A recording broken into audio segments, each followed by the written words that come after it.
Habang papalapit ang bagong taon, napapaisip ka rin ba kung paano mo sasalubungin ang panibagong simula?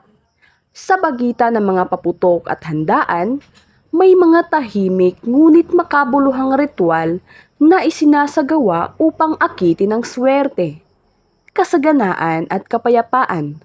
Aside sa mga bilog na prutas at ang prosperity bowl, mayroon din ang paggawa ng isang simpleng New Year ritual gamit ang mga bagay na karaniwan nating makikita sa bahay. Ngunit ayon sa pamahiin, nagtataglay ng malalim na sembolismo. Magandang araw sa ating lahat at welcome po muli sa ating YouTube channel. Handa ka na bang malaman kung paano nagiging makapangyarihan ang isang garapon na puno ng hangarin at paniniwala? Tara at gawin natin ngayon din. Gawin mo ito ngayong January 1, 2026 sa alas 6 ng umaga, unang araw mismo ng taon 2026. Kailangan lamang po natin ng isang malinis at clear na garapon katulad po nito: tubig, bigas, asin, asukal, 12 piraso ng barya, at saka bulak. Bago mo simulan ang ritual, tandaan na dapat positive po ang ating mga isipan. Walang aligaga upang hindi mag-alinlangan ng swerte na lumapit sa atin sa unang araw ng taon. Sa ritual na ito, kumuha lamang kayo ng isang malinaw na garapon bilang sisidlan ng ating mga hangarin para sa paparating na taon. Ang pagiging clear ng garapon ay sumasagisag sa malinaw na direksyon, tapat na intensyon at bukas na isipan.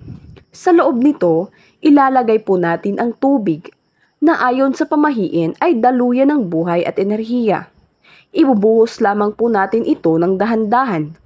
Pinaniniwalaang sinisipsip nito ang ating mga panalangin at hinahangad, habang patuloy na umaagos ang positibong biyaya sa buong taon. Pagkatapos po ay ang asin. Ito po ay dinaragdag bilang pananggalang laban sa malas at negatibong enerhiya. Matagal na itong ginagamit sa iba't ibang kultura bilang simbolo ng proteksyon at paglilinis.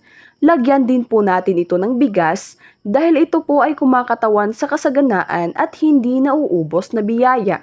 Tanda ito na sa darating na taon, ang tahanan ay hindi kukulangin sa pagkain at pangangailangan.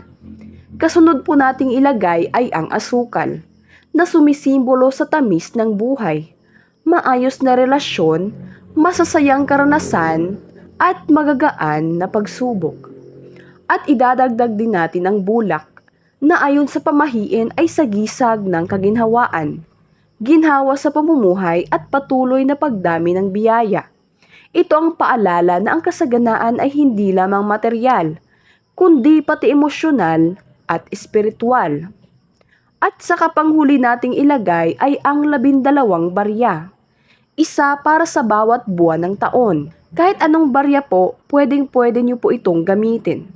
Pinaniniwalaang ito ay humihikayat ng tuloy-tuloy na swerte sa pananalapi at katiyakan na bawat buwan ay may darating na oportunidad. Habang inilalagay ang bawat sangkap, mahalagang itanong sa sarili, ano ang nais kong akitin sa taong ito? Kasaganaan ba? Kapayapaan o proteksyon?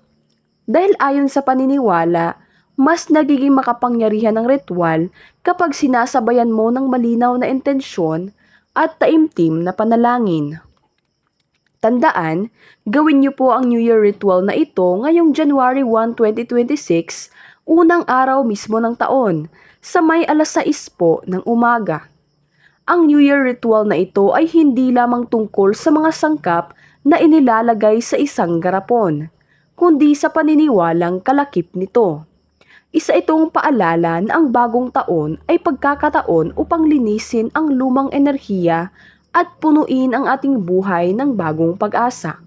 Sa bawat butil ng bigas, patak ng tubig at tunog ng baryang inilalagay, pinagtitibay natin ang hangaring ang darating na taon ay maging masagana, payapa at puno ng biyaya. Sa huli, ang pinakamahalagang sangkap sa ritual na ito ay ikaw, ang iyong pananampalataya, intensyon at paniniwala sa bagong simula. Maraming salamat po sa inyong panonood at sana po ay mayroon tayong natutunan sa video ito. Good luck, God bless, and Happy New Year po sa ating lahat.